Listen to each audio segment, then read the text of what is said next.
Boa noite, meus irmãos. Eu saúdo os irmãos na graça e na paz do nosso Senhor Jesus Cristo. Amém? Vamos olhar hoje o texto de Isaías, no capítulo 6, do verso de 1 ao 13. Nós temos aqui nesse texto Isaías como profeta, tendo então aqui uma visão, né, diante do próprio Senhor sobre ele. E aqui no capítulo 6 ele descreve então a sua vocação para o ofício profético, né, como profeta do povo de Deus. Assim, então, ele recebe uma visão em que lhe são mostradas coisas celestiais e em forma, então, de coisas terrenas e simbólicas. Aqui também, no verso 8 e verso 11, nós podemos ver aqui, nesses pontos, Deus sendo chamado aqui de Adonai. Isso tem a ver e quer dizer com aquele que domina todas as coisas em majestade e poder. E quando a gente olha para esse chamamento aqui do profeta, a Isaías, e tem aqui como ênfase nesse chamamento a questão da santidade do Senhor. E essa santidade do Senhor aqui, ela é tão proeminente na visão da vocação do profeta, que continua a colocar essa marca então registrada aqui em toda a atividade do profeta. E isso sendo então repetidamente por Deus sendo chamado ali de o Santo de Israel. Isaías então, aqui no capítulo 6, dá início dizendo: no ano da morte do rei Uzias, eu vi o Senhor assentado sobre um alto e sublime trono, e as abas das suas vestes enchiam o templo. O ano da morte do rei Uzias aqui em 740 ou 739 a.C., marcou essa passagem então como chamada também a Idade de Ouro e de vigor espiritual em Judá, né? Pelo menos até então que o rei pecasse por presunção 10 anos antes da sua morte. E Acaz, então, seu neto, incrédulo, talvez exercesse de alguma influência no governo de Jotão, que era o filho de Uzias. Para o desânimo do profeta ao se ajoelhar diante do templo de Jerusalém, o Senhor concebeu a ele uma visão transformadora da sua glória. Assim ele assegurou então Isaías que, apesar de aparente vitória da maldade sobre a terra, o Senhor Deus continua reinando onipotente sobre todo o trono celestial, adorado por poderosos anjos celestiais, né? Aqui simbolizado e representado por esses querubins aqui, não é? E até os alicerces, né, do templo terrestre tremeram sobre o estrondo do coro celestial, né? E o santuário se encheu de fumaça, o incenso da oração de adoração. E o profeta, então, olhando para esse seu chamamento aqui, não é? São 3 passos importantes para a conclusão, então, desse chamamento. Primeiramente, nós temos aqui a confissão dele, né? Ele disse aqui, então, verso 2 e 3 diz: serafins estavam por cima dele, cada um tinha 6 asas, cobriu o rosto, cobriu os seus pés, com 2 voavam. Clamavam um para o outro, dizendo: Santo, Santo, Santo é o Senhor dos exércitos. Toda a terra está cheia da sua glória. E as bases do limiar se moveram à voz daquele que clamava, e a casa se encheu de fumaça. Então no verso 5, Isaías então faz a sua confissão. Então disse eu: ai de mim, estou perdido, porque sou homem de lábios impuros. Habito no meio de um povo de impuros lábios, e os meus olhos viram o Rei, o Senhor dos exércitos. Isaías então compreende essa santidade de Deus, ao ver então que esse Deus é separado, né, deste mundo pecaminoso, ou seja, ele é oposto ao pecado. Isso torna claro para ele, né, quando ele contempla essa santidade do Senhor. Ele toma consciência aqui do seu próprio pecado, não é? Como nós lemos no verso 5. E a santidade de Deus aqui sendo revelada, sobretudo, no julgamento que ele acarreta então contra os ímpios, né? Aqueles que não são justos, né? Aqueles então que não são santos, que vão então penar diante das mãos do próprio Deus. E esse pensamento então veio dominar a mente aqui também do profeta, né? Com a ênfase nessa santidade. Depois a gente pode ler no verso 9 até o 13. E Moody escreve sobre essa passagem dizendo a seguinte colocação: como poderiam os lábios impuros repetir o hino angelical? Com consciência pesava, não é? Sob o sentimento de uma fraqueza e fracasso pessoal. Ele nada mais podia fazer a não ser confessar a sua incapacidade e condição decaída. Olhando então para a santidade de Deus, né? Olhando ali para o Senhor assentado sobre um alto e sublime trono, né? As abas das suas vestes enchiam o templo, serafins por cima dele, né? E clamavam, dizendo: Santo, Santo, Santo é o Senhor dos exércitos, né? Então a gente olha para o profeta vendo isso e ele automaticamente confessa a sua incapacidade. A partir daqui, então, ele reconhece que é homem de lábios impuros, reconhece que habita também no meio de um povo de lábios impuros, e a confissão tem a ver, então, com a compreensão de quem Deus é e de quem ele é. Ele reconhece, então, o seu pecado, sabe da santidade de Deus e que ele seria consumido por estar ali na presença do próprio Deus. Pois meus olhos viram o Rei, o Senhor dos exércitos. Ai de mim, quem sou eu diante da grandeza e do poder da santidade de Deus?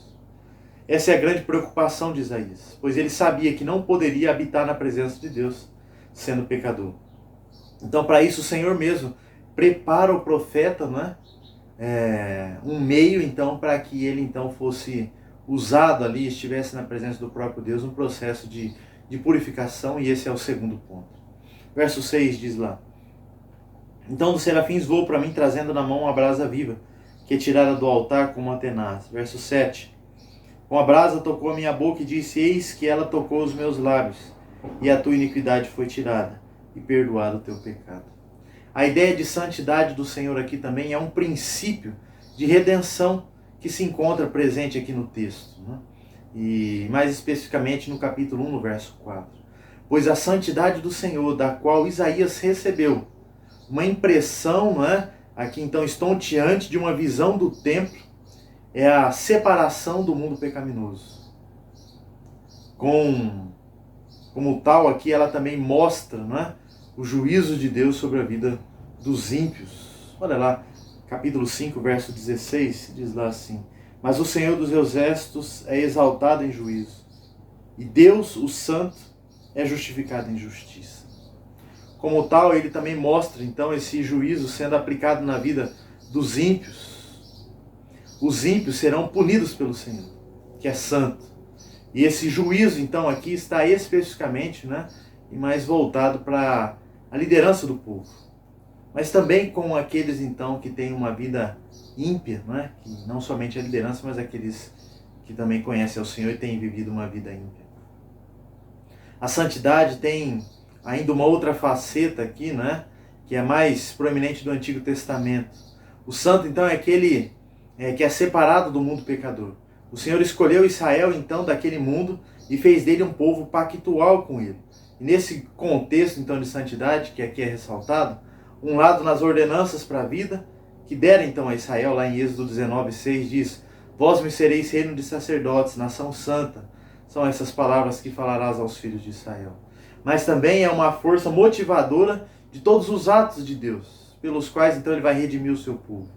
Ele efetua, então, a purificação de Israel, como nós vimos no verso 7, e essa é expresso aqui, então, essa promessa de salvação, não é? Que Deus já está, então, purificando o seu povo, já mostrando que lá na frente viria, então, a salvação do seu povo, e nós temos isso lá no verso 13, no final, na parte B. E essa manifestação, então, dessa santidade, da glória do Senhor, enche Isaías de temor, pois ele pensa, então, no seu pecado e também no pecado do povo. E o fato dele falar, então, aqui de lábios impuros, né, provavelmente tem, então, o original aqui um contraste entre, então, aqueles lábios puros dos serafins, né, que estavam ali cantando e dizendo: Santo, Santo, Santo é o Senhor dos exércitos, né? Toda a terra está cheia da sua glória. E dessa forma, então, ele olha para ele mesmo, né, como sendo um homem de lábios impuros. Mas vemos aqui, então, os serafins louvando e adorando e proclamando a esse Deus todo-poderoso e santo. Agora ele é, então, capacitado para fazer isso, pois um dos serafins voa até ele ali e purifica os seus lábios com fogo no altar sagrado. Isaías, então, tem ali e passa por esse processo, então, de purificação aqui, não é? Olha lá no verso 7, então, um dos serafins voou para mim, trazendo na mão uma brasa viva que tirara do altar com uma tenaz. E com a brasa tocou a minha boca e disse: eis que ela tocou os meus lábios. A tua iniquidade foi tirada e perdoado o teu pecado. Posterior, então, a Isaías aqui, então, reconheceu o seu estado de pecador, que não poderia estar na presença de Deus, mas achava que já seria consumido, né? E ali, então, um serafim voa até ele ali, então, e o purifica, trazendo ali, então, essa brasa, não é, viva ali, então, que traz o perdão aqui para o pecado do profeta. E agora, então, o Senhor o comissiona. Lá, olhando aqui para o verso 8, depois disso ouvi a voz do Senhor que dizia: quem enviarei? Quem há de ir por nós? Disse eu: eis-me aqui, envia-me a mim. Cada crente é salvo para servir como testemunha divina, né, desde o momento da conversão. Isaías foi desse modo, então, comissionado para pregar a mensagem de Deus fiel e destemidamente, embora o seu ministério pudesse resultar em uma rejeição, né, um aparente fracasso. O profeta, então, passa aqui pelo processo de reconhecimento do seu estado de pecador, indigno de estar na presença de Deus, que é um Deus santo. Mas Deus, então, vem ao encontro do profeta, o purifica, toca em sua boca como uma brasa. E somente posterior, então, agora ele responde ao chamado do Senhor para cumprir a missão de profeta. E a sua tarefa, então, é pregar, não é, para aqueles ouvidos surdos, sem usar libras, não é, a linguagem brasileira de sinais. Mas Israel aqui se torna ainda mais endurecido com a pregação do profeta. E esse endurecimento aqui será, não é, como um determinado propósito do chamamento do profeta.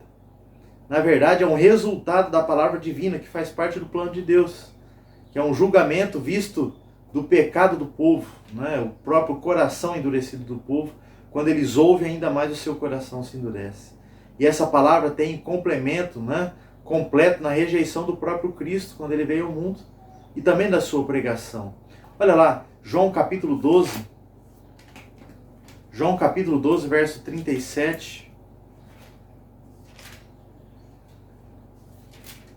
Nos diz assim, João 12, 37. E embora tivesse feito tantos sinais na sua presença, não creram nele. Para se cumprir a palavra do profeta Isaías, que diz: Senhor, quem creu em nossa pregação? E a quem foi revelado o braço do Senhor? Por isso não podiam crer, porque Isaías disse ainda: cegou-lhe os olhos e endureceu-lhes o coração, para que não vejam com os olhos e nem entendam com o coração, e se convertam e sejam por mim curados. Isso disse Isaías, porque viu a glória dele e falou a seu respeito. Contudo, muitos dentre as próprias autoridades creram nele, mas por causa dos fariseus não o confessaram, para que não fosse expulso da sinagoga, porque amaram mais a glória dos homens do que a glória de Deus. Então, a gente vê aqui que esse trabalho do profeta de proclamação, né, ia trazer ainda mais endurecimento, como trouxe ao coração do povo de Israel. E quando a gente olha então para esse profeta passando por esse processo de confissão, purificação e de comissão, né, a gente vê o que Deus faz também na nossa vida. Deus vem ao nosso encontro. Ele traz aqui o Espírito Santo que nos convence do pecado, da justiça e do juízo. E Cristo, então, por sua vez, é entregue em nosso lugar para a nossa santificação, né? E leva, então, sobre Ele mesmo os nossos pecados. E nos deu a paz com Deus. E agora nos chama, não é, para uma grande missão, uma grande comissão de proclamação e adoração a Ele. E quando a gente olha para o ano que passou, de 2020, foi um ano difícil, um ano de dependência de Deus, mas para muitos também um ano de muita ansiedade, medo, né, e insegurança. Porém, quando a gente olha para o nosso Deus, a gente sabe que Ele é Senhor sobre toda a circunstância, sobre toda a criação e sobre tudo que acontece. Nada pega o nosso Deus de surpresa. E quando a gente vê aqui o trabalho na vida do profeta para que ele então dá início ao seu ministério, a gente olha que ele passou então por esse processo aqui de reconhecimento, né, de quem ele é, a confissão, purificação, então a comissão. E nós então, como servos do Senhor também, nesse ano refletimos muito, até mesmo alguns por medo, né? Medo de morrerem, e acabaram então refletindo sobre o Senhor. Outros que estavam firmes com o Senhor acabaram abandonando, e outros então que não o conheciam acabaram procurando o Senhor, né? Então quando a gente olha para esse ano e esse momento a qual nós estamos vivendo, né, em meio à pandemia ainda, é um momento que deve nos aproximar ainda mais do Senhor. Para nós então que já conhecemos a Cristo, devemos nos aproximar dele em reconhecimento, processo de purificação e de comissão, aproveitar as oportunidades para anunciar aquele que já morreu pelos nossos pecados. E aqueles que ainda não conhecem, fica o convite para você conhecer ao Senhor Jesus Cristo, o único Senhor, poderoso para salvar a sua vida do inferno e trazer então para o reino celestial do Filho do seu amor. E somente assim a gente vai conseguir passar por esse momento de pandemia olhando para Cristo. E assim nós teremos então depositado sobre Ele, lançando sobre Ele toda a nossa ansiedade, porque Ele tem cuidado de nós. E assim, meus irmãos, devemos anunciar Cristo Jesus. Devemos glorificar e devemos anunciar para que Ele seja glorificado. E ainda mais agora, aproveitando as oportunidades da pandemia. Devemos anunciar o Senhor Jesus Cristo, para que mais e mais pessoas venham crer nele. E aqueles afastados venham voltar para o Senhor, para uma vida com o Senhor que é o único Senhor. Agora então que compreendemos que somos pecadores e que Deus é santo, devemos então buscar uma vida de santificação dia após dia, estando então pronto para o trabalho ao qual o Senhor nos chamou de glorificá-lo, de proclamá-lo àqueles que ainda não conhecem. Vamos fazer discípulos. E esse ano de 2021, nós como igreja presbiteriana aqui de Monte Aprazível, queremos ainda mais crescer no conhecimento e na graça do Senhor Jesus Cristo. Mas também queremos crescer na aplicação desse conhecimento, na vida cristã, agindo de acordo com a santa e reta palavra do Senhor Jesus Cristo. Esse Senhor Jesus Cristo, então, que é vida, e somente Ele pode trazer a vida eterna com o Senhor Jesus Cristo. Que mesmo que ainda vamos morrer aqui neste mundo, mas nós vamos ter a certeza da vida eterna com o Senhor Jesus Cristo. Então não é o vírus que vai nos separar do amor de Deus, não é a pandemia, não é? Mas nada pode nos separar do amor de Deus. Então, meus irmãos, busque a Ele, confie nele e entregue sua vida a Ele. Vamos orar. Deus e Pai de nosso Senhor Jesus Cristo, nós agradecemos ao Senhor a oportunidade, ó Pai, da Tua Palavra, de olhar, ó Deus, para a vida do profeta, o seu reconhecimento, ó Pai, de quem o Senhor é, de quem o profeta é. Assim, ó Deus, passando por esse processo de confissão, de purificação e também, ó Deus, de comissão, de trabalho no Senhor. Sim, Deus, nós queremos que o Senhor nos ajude nesse ano de 2021 a, Deus, mudarmos as nossas vidas, os nossos comportamentos, para que possamos viver uma vida para o seu inteiro agrado, viver uma vida para o Senhor, trabalhar para Ti, ó Deus, viver como no reino de Deus. E assim, Deus, eu quero agradecer a oportunidade que temos, ó Pai, de conhecer ao Senhor, do Senhor ser o nosso Deus e nós sermos o seu povo. Fala, Deus, aos nossos corações, transforma as nossas vidas e a vida dos meus irmãos. E assim eu oro, clamando ao Senhor, pedindo que esse ano 2021 seja um ano, Deus, onde o Senhor será glorificado em nossas vidas. Assim oramos, gratos ao Senhor, no nome de Jesus. Amém. Que a graça do Senhor Jesus Cristo, o amor de Deus, o nosso Pai, a comunhão e a consolação do Santo Espírito do Senhor seja sobre nós, sobre todo o povo de Deus espalhado pela face da terra, hoje e para todo sempre. Amém. Deus abençoe. Fique em paz. Tenha uma semana e um ano guardado, abençoado e protegido pelo Senhor. Deus abençoe.